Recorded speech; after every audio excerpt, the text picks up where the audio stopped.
Hi everyone. Now, my weirdest animal fact, I've told it to you guys many times before. It's quite strange that it happens to be with the same part of the anatomy but of a different animal to what Taylor's weird animal fact is. Corrugations. I spent, as you know, quite a bit of time in Gabon, where Seb's from, and I met some bush baby researchers. And you've got a lot of very small bush baby species, very similar size to our little ones we get here. But there are a lot of different types there, and they are very, very difficult to tell apart. But the bush babies, to tell them apart, you have to look at their penises. And some of them, I think it's Demidophs, has a corkscrew-shaped one. Another one's got a zigzag. Another one's got sort of almost a right angle. So it's quite interesting. So that's the only way to sex, to identify the different individual species of those forest bush babies, is by catching them and looking at their private parts. Yes, that's a very strange fact. I'm trying to think of any others offhand. I think that one came into my head because of Taylor's. And you see Taylor corrupting all our minds. Trying to think what else is a strange fact. There's so many, but now when you put Sunny on the spot...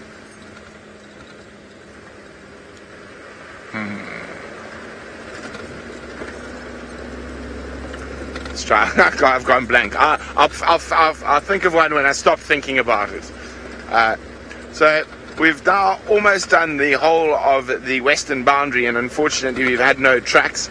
I bumped into an Arethusa vehicle, so I got a little bit of an update from them. Sabi is down towards the Londolozi boundary. The Birmingham boys, the tracks that were all over the road this morning, they crossed into Londolozi. And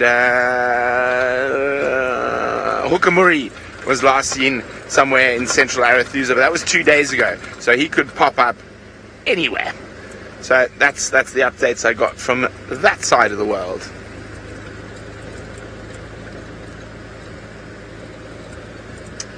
Come on. So I'm trying to say, I'm running out of ideas here now, and where to go next. I think we're just going to have to ask Sebastian where we should go next, and if we don't find anything, we just blame Seb. Why don't we go explore that new road? Let's go do the new road. There's a road I've never driven. It's a new road that's been built since I've been gone, so that's what we'll do. We'll go drive, what's it called? Mendoza Road. Mendoza Road. Okay, we'll go drive Mendoza, a new road that I've never been on. So how do I get there? Go to Gary Repeater? Yes, okay, go towards Gary Repeater. Okay, I'll do that. We'll take Impala planes to get there.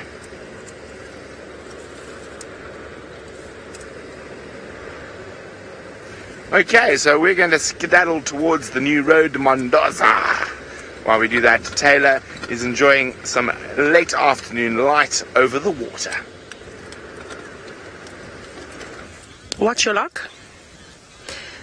I'm desperately trying to get hold of Sheldon, who you met earlier. I apologize because the radio is not working and neither are my voice notes. Sheldon, do you copy me? What is your location? That is me sending a voice note to Sheldon to try and find out, because he just sent me a voice note going, Tingana's caught something. We're trying to figure out where Sheldon is now. I think he's north of the dam. I'm trying to figure out here. But it's beautiful at the dam, of course. The light is lovely and golden. I shall keep my phone out and on me for Sheldon's response. But this is very cool. It's very peaceful at the dam too. Shall we have a little break to just listen? I think so.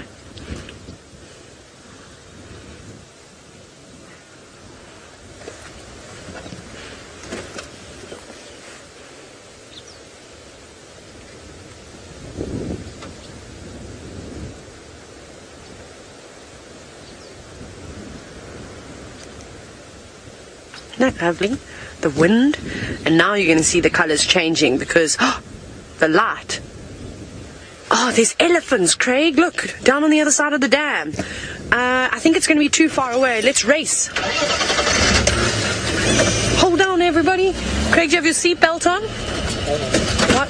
No? Almost. I just drove over a small log. Almost. Okay. Let's quickly have a look at those elephants. We're going to try a race there, and then we're going to wait in anticipation for Sheldon to get back to us. See, if you can't communicate with one another on the radios, and we do have dodgy radio signal around here, what's quite nice is that both Dylan and Sheldon will just send me voice notes and texts as to what's going on. Hold on, Craig. Hold on for dear life. We're going. We're not actually even going fast because the road is very bumpy. But I think I can pick the pace up now. Don't finish drinking, elephants, until we get there. Please. Oh, it's just 3 of them. 3 elephants the other morning, in fact, coming down to have a drink. I wonder if it's the same 3. Maybe we can... It's from that morning. Excuse me, little plover. Oh, poor Egyptian geese. I'm chasing them again. I chase them every day. Where have all your chicks got? Not your chicks, your goslings. They must have been eaten. There used to be about 5... No, they're in the water already. 1, 2, 3, 4. I think they're missing 1. That's still good going, though. How's that, Craig? Is that lovely? Or is it lovely? You don't actually get an option. There we go. Beautiful. This also seems to be the favorite corner for the elephants to drink from.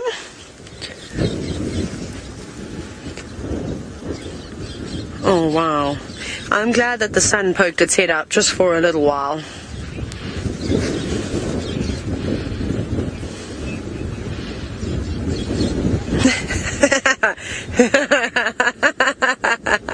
I like this. Sorry, take care that I'm giggling, but you've asked, do elephants use their ears to propel themselves while swimming? That has given me the absolute giggles. That is so cute. Imagine if that were true. How amazing would it be to see an elephant and it's not even moving its legs around at all? It's just doing sort of breaststroke, but with its ears. No, unfortunately, they don't, but the idea behind it I didn't think of, and I kind of wish I had thought of that before you. Take care. Well, that is very funny. So no, they are really good swimmers, but they just use their feet, so they basically pedal through the water with them, put their trunks up and use it like a snorkel so that they can still breathe if the water is quite deep. I wonder if this is the same 3 that we saw the other day. Of course, it's difficult to keep tabs on elephants because they aren't bound to one spot. They go wherever they want to. They don't territories. They have home ranges. So wherever there's food, water, that is where they will be. And they'll go. Hello, little elephant. You had your ears all flared out there for a minute. Perhaps looking at its reflection. Couldn't get that word out.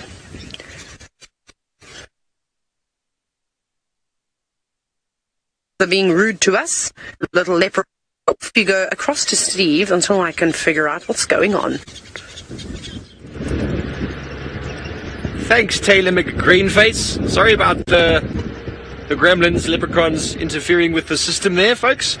But we are going to go back now to the beautiful Xidulu female. The light is perfect. We're going to be in a beautiful position. Maybe we'll see her feeding and moving. It's nice to get out and do a couple more things, see some more birds. Those buffalo as well. Just to get a bit of breeze in the air. It is a nice afternoon out here. And we will soon be back with that female. I assume you would all like to see her again. Yes? I am sure. I know I would. I know Senzo would like to as well. Senzo, yeah? It's my first time seeing her. So nice to spend a little bit of time. For me, the best way to get to know and identify these cats is to spend time with them and see them move and just get the sort of gist. I know some people on Twitter were talking about her nostril. I wasn't able to really see that too clearly.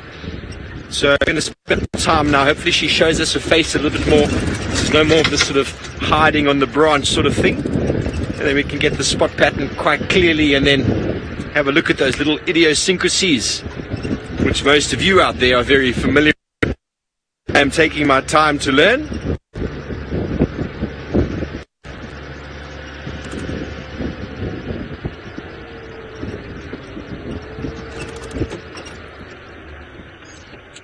Now I'm having leprechauns my side. Let's go to Taylor, who's fixed her problems.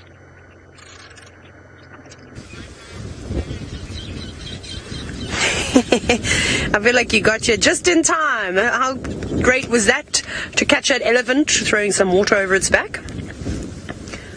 Interesting, because it's now got, I think it's got quite cold. I don't know if I'd be tossing water over myself, but you know, I'm also not an elephant. Are you cleaning your feet? Have you got a bit of an itch? Look at that. See how it was using the hard edge of the bank. It looked like it was having a bit of a foot scratch. One last sip. Or you're going to throw that over as well. We've got a very itchy foot. And normally with elephants, you will notice them scratching around their ankles. I haven't actually seen them too many times scratching underneath the pads of their feet.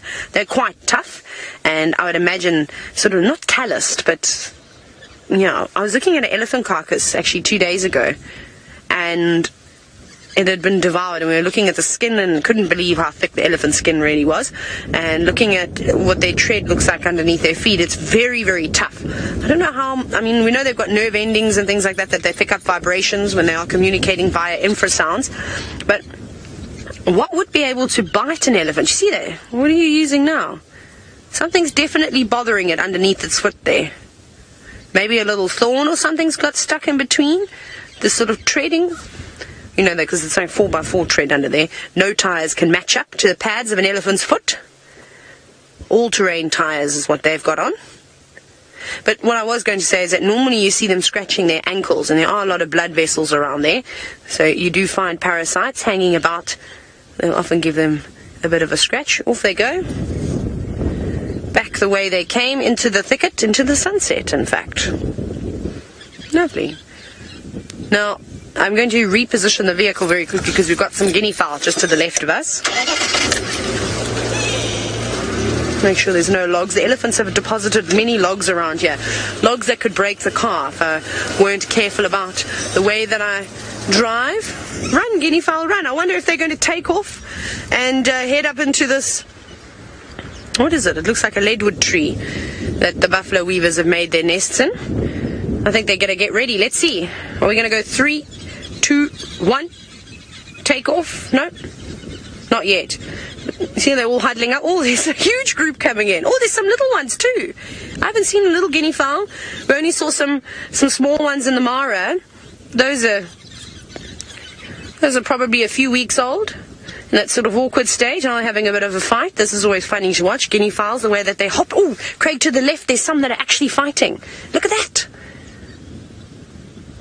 Wow, nimble little creatures, aren't they? My goodness. Chasing right towards us, right past the car. Get out of here, says the other. Luckily, there's a few more that we can watch. All getting very excited. There they go. Must be more than one flock here. And there's obviously some sort of unhappiness. I've seen the way that they flare themselves up, make themselves look nice and big. Rebecca wants to know who she's directing today. So this is the new person I'm going to pick on, seeing as though Kirsty's gone on leave, so we're allowed to make fun of Rebecca from now on. You basically said I think they have crowd mentality. Perhaps. What I actually think is going on here, I think it's a different flock. Maybe one other flock, maybe two other flocks. It's hard to really say. And there's obviously a bit of a dispute that's happening here. They don't like that the other ones have come through, even though they'll probably all be happy to share the same tree. They come again, Craig. They're back. They just went running around the car. Go, go, go. How fast can a guinea fowl run? Because that's pretty quick. I don't think I could keep up with them. No. I love watching guinea fowl, and I've told you often that they're really quite comical, and you can sit and watch them for hours. Just unfortunately, whenever we've seen them, they seem to always disappear into the thicket and not giving us a beautiful view. But now, of course, it's quite barren at the edges of the Chitwa Dam, so no obstructions. All those little chicks not leaving mom and dad's side, making sure they stay close by. And of course they're going to be vulnerable to lots of predators around here, from fish eagles to gymnogenes to Wahlberg's eagles. anything that will be frequenting the dam, even young leopards, young lions. And there's the Egyptian geese goslings. They're getting so big now. Ooh. Now this is where we can have a little fun, and it's because of Chloe's question, so thank you for it this afternoon. You've asked, what is a group of guinea fowl called? Well, Chloe, the beauty of collective nouns is that there's no right or wrong, and you can really get creative. So, shall we have another little challenge this afternoon? Who can come up with the best collective noun for a group of guinea fowl? Hashtag Safari Live, or you can let us know via the YouTube chat too. And I think they put on a very good demonstration this evening, so you can get creative. Let me think of one. Let me just take a moment of silence so that my brain can work and I can think of a collective now. A chaos of guinea fowl could be one.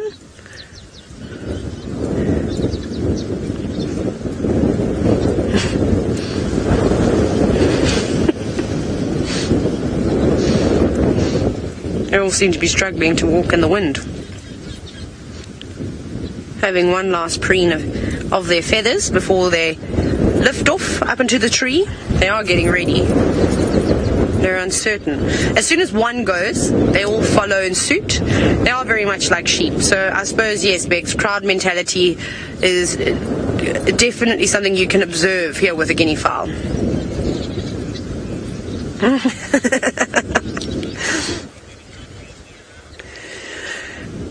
Another one from Child of the Universe. Thank you for all your questions today. I've been enjoying them. You're wondering if guinea fowl breed all year round. They do. I'm actually wondering if they don't lay sort of 2 clutches of eggs. Let me find out. Let's have a little look on the app while the guinea fowl chase one another around. Also, Sheldon is replying, so I should probably listen to his messages in a moment. G for guinea fowl. I would imagine that they could breed twice a year, but that's just a guess. I'm basking now, but we'll find the correct information out shortly. We go down to nesting habits. Habits? No, we want breeding. Breeding, there we go. No. There we go, nest. Laying dates. So normally during the rainy season. Actually doesn't tell me here whether they have 2 clutches a year or if it's just one. Okay, I'll have to do a little bit of research there. But, I mean, sometimes in areas where there's a whole lot of rain, you know, they might find that they could breed twice. Oh, I like that. At Madik, you said a comedy of guinea fowl. That's a really good one. We've got more guinea fowl arriving on the scene because they are quite funny, so I think a comedy works quite well, and I look forward to hearing more of your collective nouns. We've got all the guinea fowl and the Sabi sand coming to join us this afternoon, so we're not going to go anywhere. We're going to watch them take off. Oh, hang on, wait, can we... One has flown up. You can see some of them are looking like they're ready to fly up to the top of the tree as well. Oh, they're having another fight there. Go, go, go. Maybe it's the males that are fighting. Come on. Oh, no. Okay. Well, we'll sit here and wait for them to fly up into the top of the tree. Steve, however, has got a beautiful scene of his own. Yes, there we go. And she's just stood up as you've come back to us live. She's yawned. And she's now turning. And she's licking her back. Why? Because you can. I would lick my back if I could, I reckon, from time to time, just for fun. I think she's maybe trying to reposition from her full belly. But she's been lying there since we got here. We've only been here a few minutes. What is, maybe she spotted something? No, just reposition that full belly, that's all. Just a little bit of a bed sore happening on the tummy. Reposition on the pole of the branch, I mean. And there she's back, comfortable and in her element. Few clouds are shielding the sun from providing us with a beautiful light. Just going to move forward, I think, maybe to get that leaf out of the way. We are going to be joined shortly by another vehicle, so I also want to give them a little bit of space. How's that sense? Is that good? There we go. Hello, beautiful lady. Just hang on a sec, folks. I'm just being called on the radio. Standing by.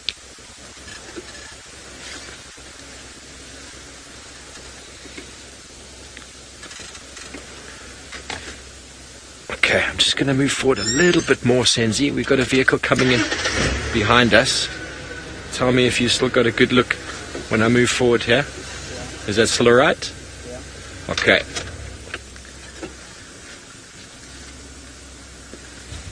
Okay, very good. Get the other vehicle in, let them have a look. I'm sure they won't stay very long, and then we'll make ourselves a little bit better for you folks at home.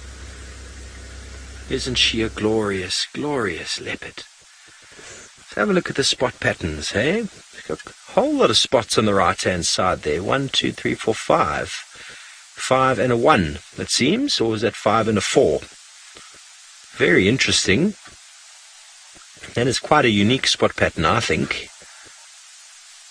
But she is very pretty. Look at those eyes. Oh. And those teeth. Look at what big teeth I have. So she's definitely seeming to feel a little bit more active.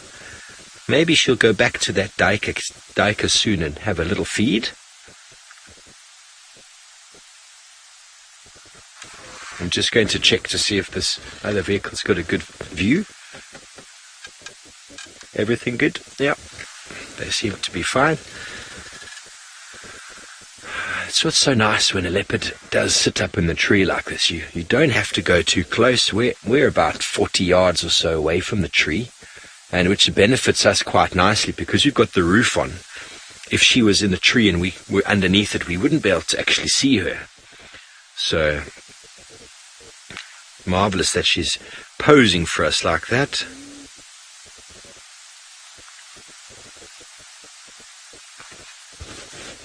Milia wants to know about copulation in leopards and when will they mate again after unsuccessful copulation.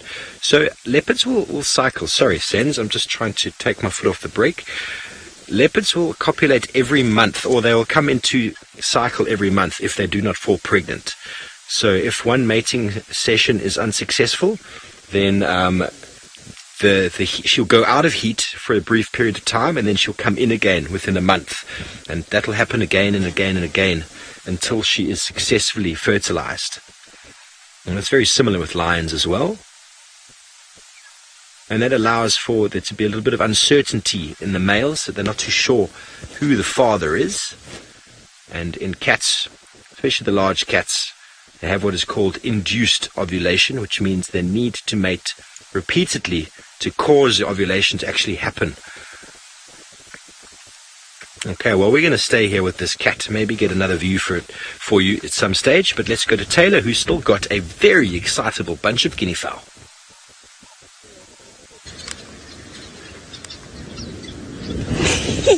They're all running around like crazy again. Some of them have made their way up to the tree, but it's going to be quite difficult to show you, unfortunately, just because we've got our rain roof on. As we suspected there may have been a bouts of rain. We were wrong. That's okay. These guinea fowl have been so entertaining. They just don't stop running. They're so quick. Oh, goodness, there's nearly a collision between guinea fowl. Egyptian geese coming in. I bet they're not going to be happy that the guinea fowl are intruding. They're very territorial, those Egyptian geese, and they often chase all the other birds away. Kind of just like the blacksmith lapwings. We normally see altercations between the blacksmith lapwing and the three-banded plovers. I'm hoping if these ones decide to fly, we should get a decent view of them. We'll be testing Craig's camera skills. Off they go. These ones are uncertain, though. And what I think I'll do is when I show you the guinea fowl on the tree, I think we'll do a proper reposition, and we'll try and get them silhouetted with the last of the evening sky. It'll be quite nice. They don't want to fly, hey Craig? Ooh, okay. Hang on, I've got to open up messages, because apparently you've all sent some really great, really good collector notes. Here we go. DK, you've said a folly of guinea fowl. Sunny, a gaggle of guineas. Very cool, like that one. Katie, a fluster of guinea fowl. LJK, a confusion of guinea fowl. And I said it like that because there's a question mark as well. Tweedy, a strut of guinea fowl. That's a funny one. Gecko, a strut of guinea fowl. You two have got telepathic connections, or you just copied one another, I'm not sure. Bev, what have you said here? A dramatization. Yes, of guinea fowl, that's the winner. Brenda, an indulgence of leprofowl in honor of St. Patrick's Day. Very nice. Okay, I quite like them all. You can literally say anything you like in trying to describe a group of animals. It was something that my mum and I used to do when I was much younger. Now she doesn't want to play those games with me, probably because I call her Bossy Donna. And also I've got a little bit old. Although I think that I should continue playing those games, as it'll be beneficial for my work. Noriko, now, seeing as though we've been talking about all the other habits of guinea fowl other than what they feed on, that's what you're wondering. Can you hear them? No, there's only one talking. When they all start talking, we'll listen to them. They eat a variety of different things. At the moment, they're feasting upon grass seeds. All the grasses have got lovely, lovely seeds, and so you often see them walking through the tall grass with their beaks raised to the sky, pecking away. They'll eat little insects when they can too, when there's an opportunity. And a common sight is to see groups of guinea fowl digging through animal dung, preferably rhino, elephant, sometimes buffalo too. Ooh, wonderful. Right, it seems as though Steve's patience pants have, well, paid off, because he's been sitting with a very sleepy leopardess for most of the afternoon, but she has awoken. Yes, indeed, our patience has paid off, leaving and going and doing other things and coming back, knowing that at some stage, when it cools down enough, she will get her hunger back after a little bit of digestion, and there's nothing like deka, sun-dried, on the menu. Now you can see it's a little male deka now with the horns, and oh, his tongue is lolling out of his mouth. What a shame.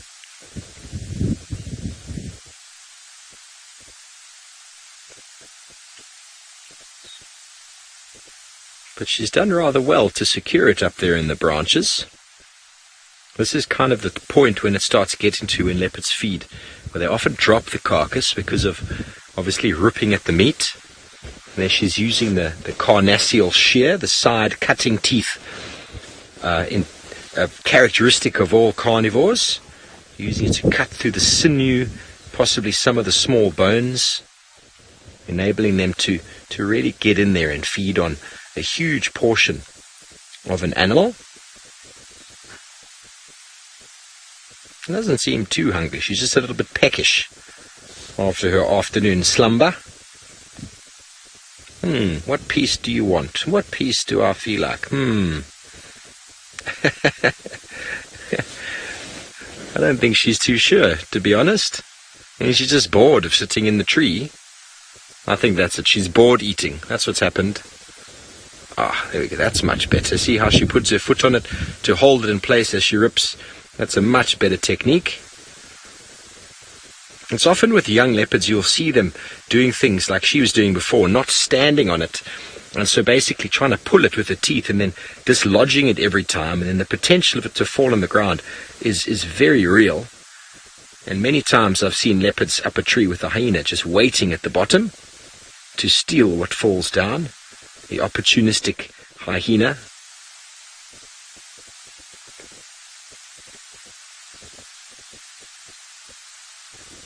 Looks like she's got a bit of a tough piece there.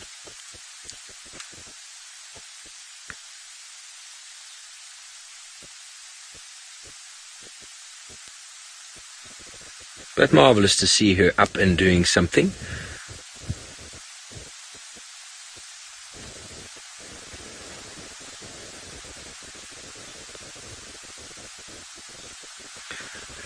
Hello Pradeep, 6 years old. Welcome to the show. I hope you're not too off-put by what's going on here. You want to know if they hurt their tongue when they're feeding. I don't think so. I mean, some interesting facts I learned the other day from the viewers is the reason why lions and leopards, I would say, have got that black around their mouth is to protect it, to make it a lot harder and stronger from the bones and possibly even the claws in the case of the lions when they are feeding. So I don't know if their tongue gets injured at all, but it's just like if you eat meat at home and you gnaw at it. I mean, as long as you don't bite your tongue, it's pretty okay. You know, you chew around the bones and They are very, very good at chewing and cutting that side. You see how she's using the side? That's for cutting the sinew, and then the tongue will just help to sort of maneuver it within the mouth. And I'm pretty sure it would hurt if she caught a tongue between some of her teeth.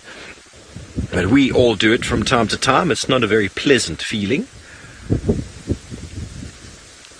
But absolutely sensational that we're able to spend time like this with live leopards in real time, doing their thing. Not bothered at all by the vehicles here on the ground, watching them.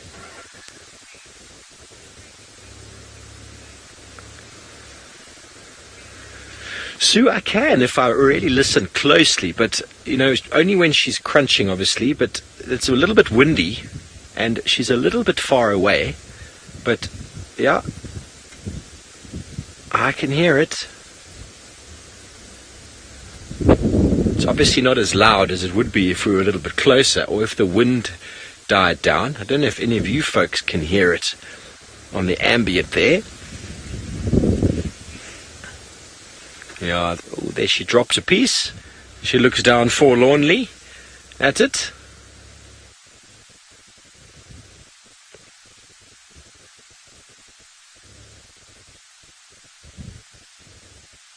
So I wonder if there's a female duiker rolling around here, very concerned that her partner is not coming home for the evening. Shame, poor fella. All for the greater good, though. Nothing will be wasted out of this duiker. And it's the circle of life as we...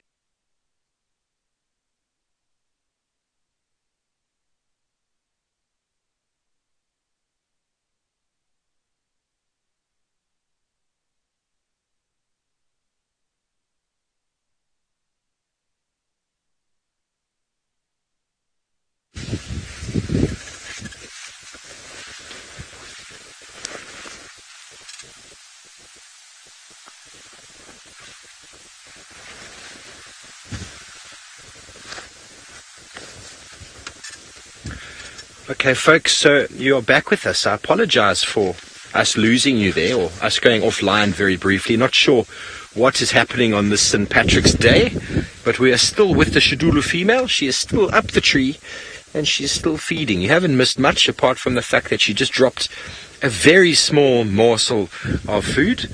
And we're going to go quickly over to Brent. He's got something for you. Well, look at this. Seb spotted the roller whacking something, and I can actually tell what it is. It is a click beetle. And it is a male click beetle. And I can tell that by his feathered antennae. It's quite a big one. So we do not. I thought for a while it was a giant acacia click beetle. I think it's a bit small. Now, those click beetles have those little horns in their thorax that they're able to create vibrations to try get birds to let them go. It doesn't look like it worked too well for this one. And I'm trying to see if it's still clicking. And that's what's causing the roller to keep bashing it against the ground.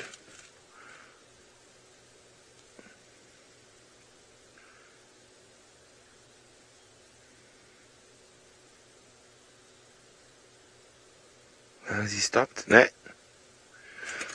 I want to get a bit closer, but I'm scared that the roller will fly away. Okay, let's try.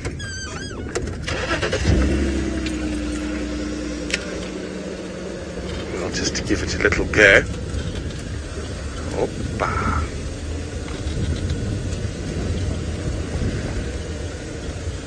Ah! Murphy's Law. It's these windy conditions. Well, anyway, we tried. But I'm going to go to Tree House Dam, where I haven't been yet since I've been back. Our beard is wondering what is a click beetle. It is a type of wood borer beetle. There are various different types of them, from this big to as big as my hand, and that's the giant acacia click beetle. So it is a type of wood borer. Well, the larvae are wood borers. The adults are of course, big beetles, and they've got a specialized horn that fits between their abdomen and their thorax like that. And basically what happens is when something grabs it, it clicks. That horn clicks into the hole and creates a big vibration throughout the beetle, which in a lot of circumstances makes birds and stuff let them go. Although once they've finished mating, they sort of just bleh and die, and then they don't fight back very much. And that might be what the roller found, because I think that beetle would create enough vibration to cause that roller enough doubt if it was a sprightly click beetle. They are very, very cool.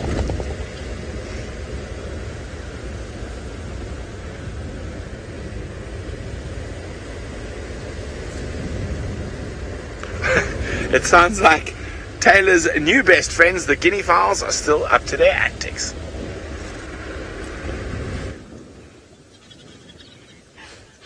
I love guinea fowl, Brent. They're so funny to watch.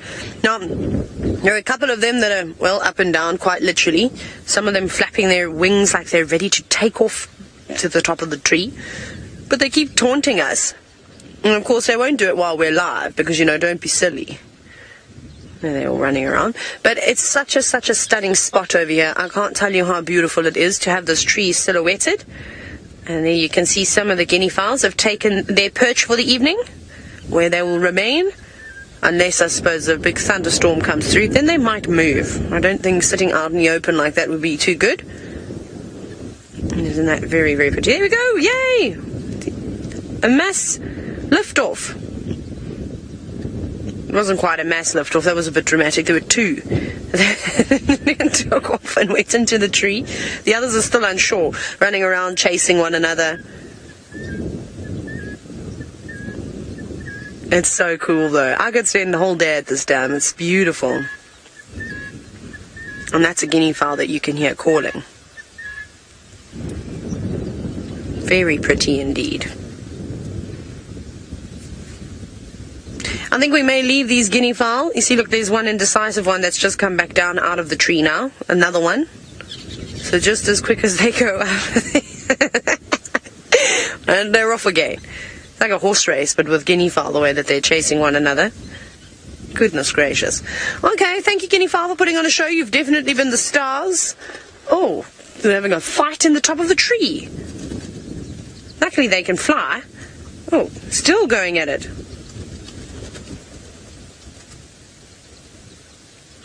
Might be able to get some freshly plucked feathers. Coast Rider, you've said, will they sleep in this tree? Probably. They actually come and roost here most evenings. I would hate to be here in full moon. Can you imagine? Because guinea fowl and turtle doves are the biggest culprits at singing right through the night when the moon is full. There's lots of fighting going on here. Oh, they're pecking heavily at one another, Craig. Look at that. They're bashing beaks. Let's see if they go again. I'm sure it's the same two. Hard to tell, though. Oh, no, of course they've stopped. No, I haven't actually seen so much aggressive behavior, though. But like I said, I think there's different flocks that are coming through, and they don't quite know one another. And perhaps they're fighting for the best perch. I know I would be, especially if I was going to spend most of the night here. Rightio, bye my guinea fowl. Have a lovely evening. Don't be too mean to one another. We shall carry on with our drive. We're actually going to go back that way.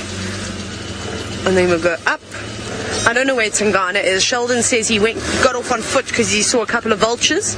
And he said that they actually ended up also just perching. So he reckons that they were just settling in for the night as well. Did you hear that? Yeah. That voice, that man's voice on the radio. I don't know who that was. Was it Steve? How are we talking to one another? We're not on the same channel. Oh well. All sorts of voices talking to me in my head today. Bizarre. Right, off we go. Right. That was confusing. Someone was actually telling me to do something, but it's not Rebecca's voice anymore. So I'm going to link to Xidulu, who's in the tree.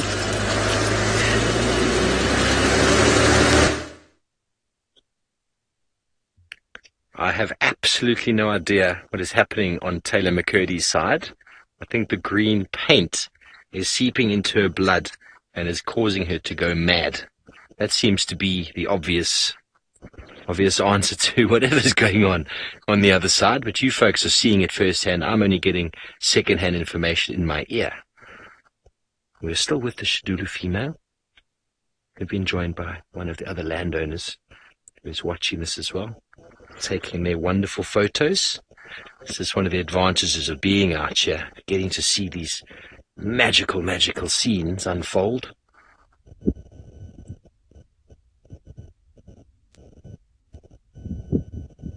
She's making good work of that impala, and I believe Scott said this morning that the impala was, the duiker was already half eaten when she hoisted it, so the mystery still eludes us as to who actually killed this one-eyed duiker. By the look of its horns, it was quite long in the tooth. You see the left horn is actually quite stubby, which means it's probably rubbed it many times. They could go through quite an elaborate territorial marking with their preorbital glands, which you can't see on the side of that face because someone's eaten the entire cheek of the duiker. Duiker cheek for breakfast. Can you hear the bones now, folks? Have a listen, we can hear them quite clear. The wind seems to have dropped. As I say that, it picks up again. Apologies about that, but the bones are cracking. An animal the size of a duiker, a leopard will be able to eat most of it. And then those harder bones, maybe the hips, shoulders, maybe some of the vertebrae will be left behind.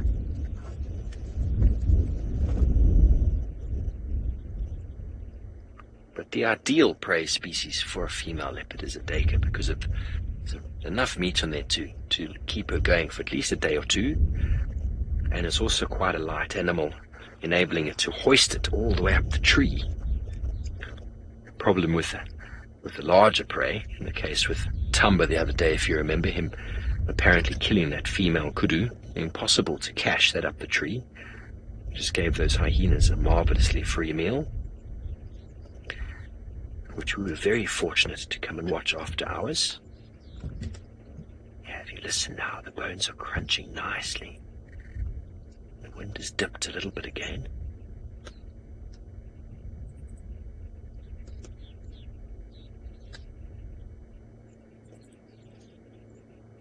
So you can see her tail just off to the left.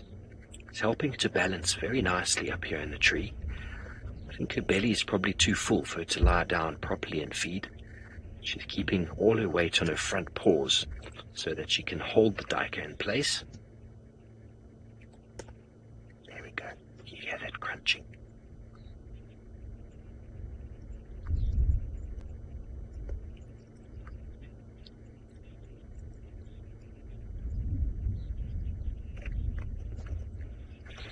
Now, Peggy wants to know, does a kill ever get so spoilt that cats refuse to eat it? Well, I have seen lions eating a very rotten giraffe, a giraffe that even the guests who saw it the first time were insistent on us not going back because the smell was so disgusting. But lions and leopards seem to be able to do that. But, you know, they don't allow it to last long enough before it gets that spoiled, unless it died of natural causes. Generally, when it's hoisted, they'll feed on it at leisure, and I've never seen an animal just leaving a carcass. Cheetah will not feed on old meat, and wild dog apparently as well. But leopard and lion and hyena have got an amazing constitution when it comes to eating rotten food. And it is that ability, and obviously because the leopard hoists its food, they've got those enzymes. They've been doing it for a very long time. If any of us had to do it, eat an animal that's been sitting in a tree for a day or two, guarantee you'd get very ill. And very ill. Considering it's also raw as well. You can just imagine the things going down on there. On a day like this, not too many flies, but within moments on a sunny day, as we experienced with that kudu the other day, it was covered in blowflies, which will lay their maggots and very quickly start to produce all sorts of disgusting smells as they break down that rotting meat. But that is their purpose and design. And Bianca wants to know if she'll eat the organs. They generally do eat most of the organs first. Quite often, leopard will start on the rump of an animal, being the most tender and juiciest part, and they'll go inside and eat things like the liver. You even see them eating the stomach and the intestine. Whether in what order they do it, I'm not always too sure. But most of that will get eaten. I've even seen lions taking the intestine itself and squeezing it through the teeth to get all the stomach content out of the intestine, and then chewing down on that skin, looking very happy with themselves. They're not very picky when it comes to meat. The meat is meat, and the cat must eat.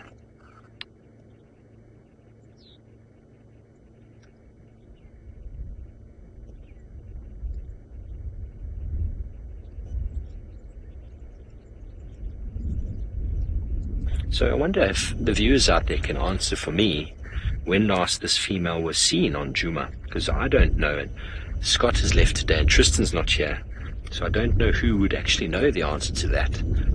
So I'm sure some of you back home will remember when last she was seen, and maybe send through a quick comment, #SafariLive, let us know.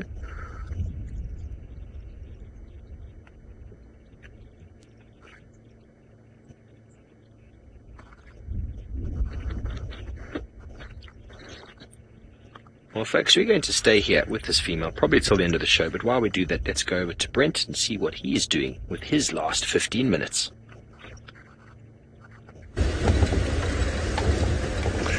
Well, I'm still searching for a heartbeat. I was hoping for some Ellies. Whoopsie, bouncy bounce, but no luck just yet.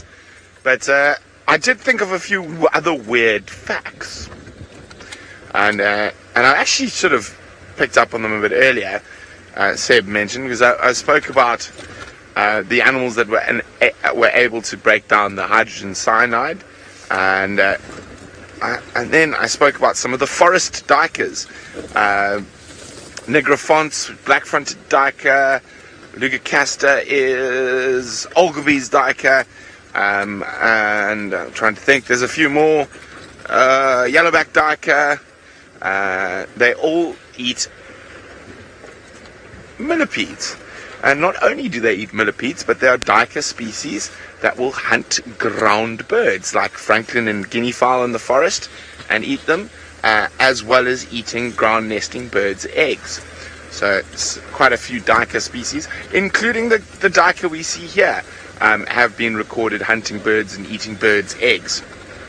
So there's an interesting fact, a weird one that has nothing to do with penises, thankfully. What was the other one I thought about?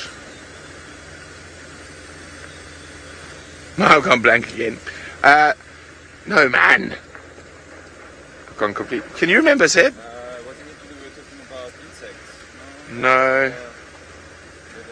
We spoke a bit about parasitic insects, but that's not that weird.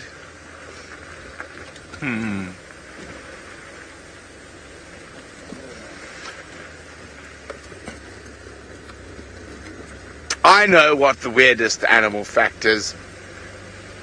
It's Taylor McCurdy is shy. That's not true at all. No, Taylor McCurdy is not shy at all. I'm trying to think. I can't remember now. But it's been quite nice. We've actually almost covered the whole of Djuma on this drive. Well, we've definitely... I think the only place we didn't really go is around Sydney's Dam. Did we? No. We didn't go to Sydney's. Went past Buffelshoek Dam. Went past Twin Dams. Went past Treehouse. Repeater. Did the new road that doesn't end at the Balanites tree, Sebastian. So it's like, no, it starts at a Balanites tree. I'm like, Seb, there's a marula here. And we get to the other end, and it's a brown ivory. So, yes, no Balanites tree on Mendoza Road. But it's still a cool tree. Yes, it is. I also drove the other new road, Mamba Link or Mamba Loop, which is a very nice road because I was championing and campaigning for a road through that area. And I'm quite excited about that Mandoza road, because it is a very productive leopard area, and that road is now going to give us really nice access into it, so it's very good news. I am hoping tomorrow will be a tad bit warmer than this evening. Yes, let's go across to the most shy animal in the world. Not Taylor McCurdy.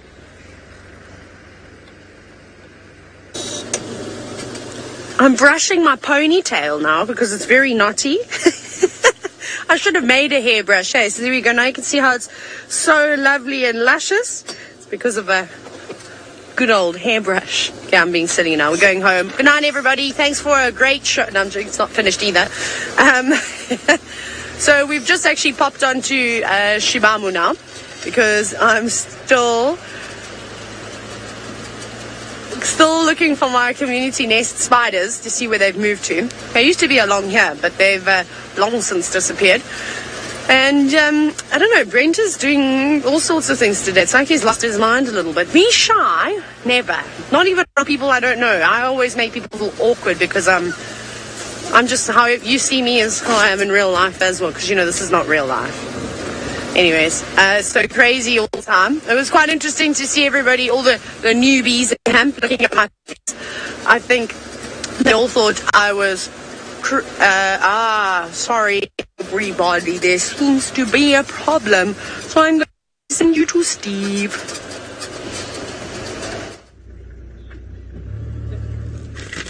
Taylor in slow-mo. That's very interesting. Very, very interesting. Shy and in slow-mo. Who would have guessed? So sorry for the vehicle noise in the background. We just have a vehicle busy leaving, and we are still here with this female.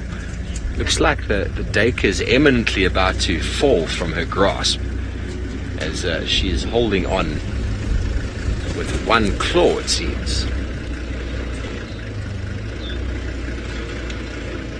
Enjoying her sun-dried, wind-dried dacre.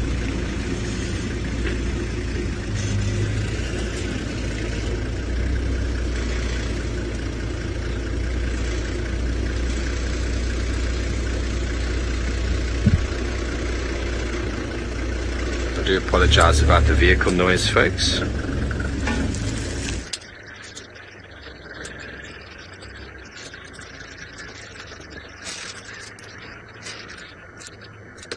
I wonder if we'll have some hyenas on the scene soon. The wind like this, no doubt, there will have been a waft of dacre smell.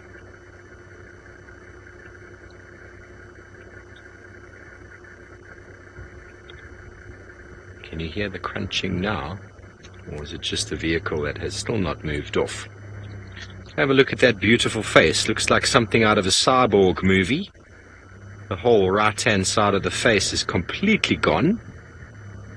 Befell this poor creature in the night.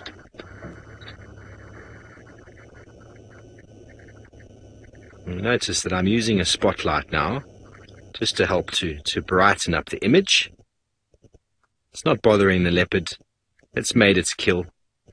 I'm not shining in the eyes of a prey animal. The prey animal is already dead. So we're not going to influence any behavior here. And if you listen closely, the wind has dropped just a little bit. It's really crunching at those bones now.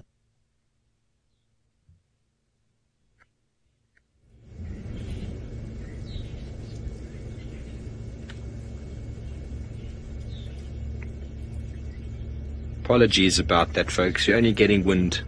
That is the problem with windy days. As Brent said, it's hard to find leopards because you can't hear the alarm calls. It's the same with being out here. You can't hear the bone crunching of the... It almost looks like he's alive, hey, Sens, when you go down. When she was eating, that back leg was jiggering around quite a lot. Just up a bit, that back leg was really moving because of the way she's feeding. It's almost as if the dacre is coming back to life with a little bit of a twitch.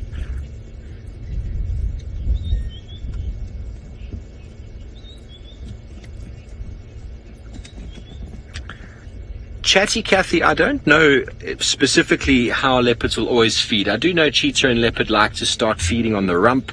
Sometimes they'll open the stomach and then feed on most of the internal organs, and then they'll feed on pretty much the best parts. So I don't know exactly in what order they do it on.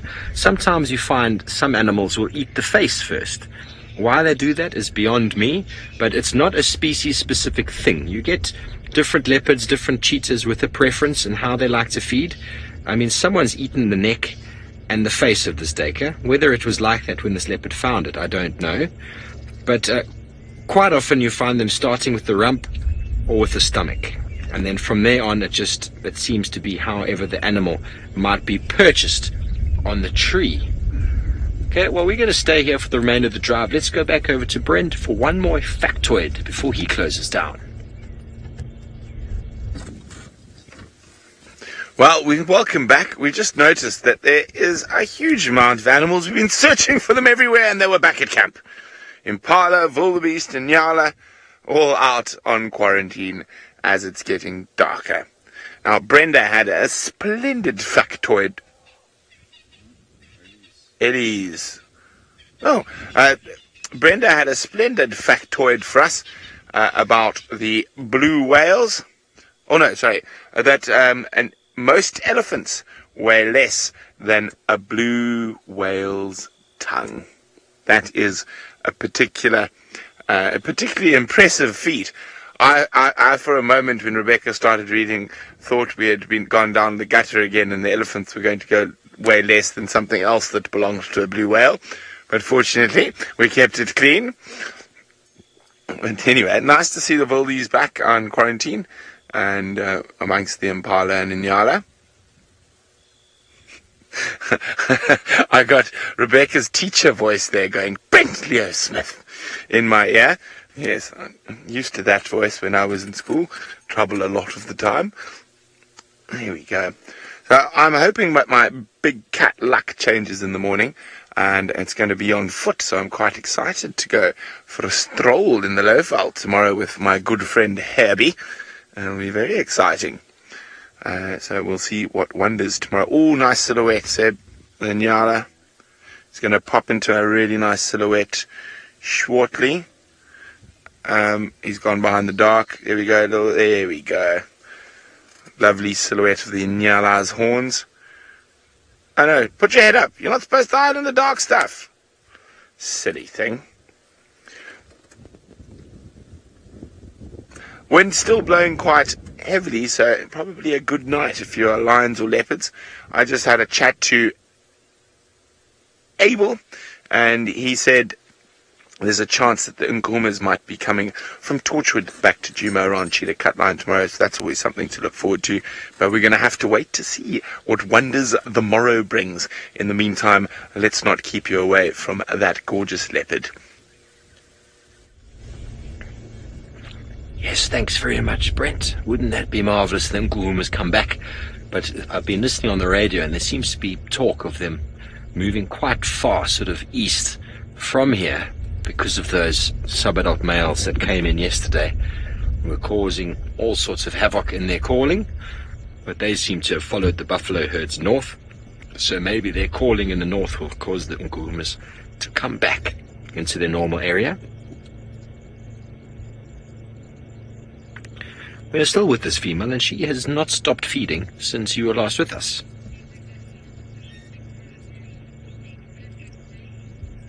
Well, thank you to everyone for wishing us all a happy St. Patrick's Day, and from us at Wild Earth Safari Live, we'd like to wish all of you out there a marvellous St. Patrick's Day. We've invited a few people around, and we're having a small gathering at the DRC this evening. There'll be a little bit of a fire and no doubt a bit of a social gathering. So that should be nice. Pity Scott had to leave this afternoon. He is going to be missed in Djuma.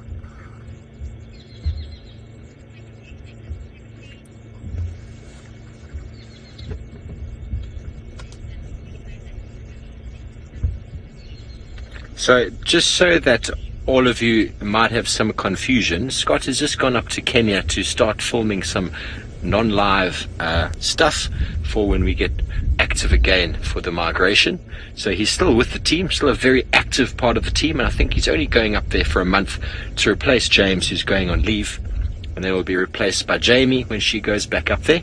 So it's been a marvelous afternoon here in Djuma in the Sabi Sands. A St. Patrick's Day Catterday, a marvelous start to the weekend, and marvelous that you're all able to jump on and join us. And I was super glad we found this cat this morning and we're able to get close and get some visual of her. Thank you for joining us, your comments, and thanks from everyone here at FC, Senzo, myself. We'll see you bright and early tomorrow morning. Have a fantastic evening and good night.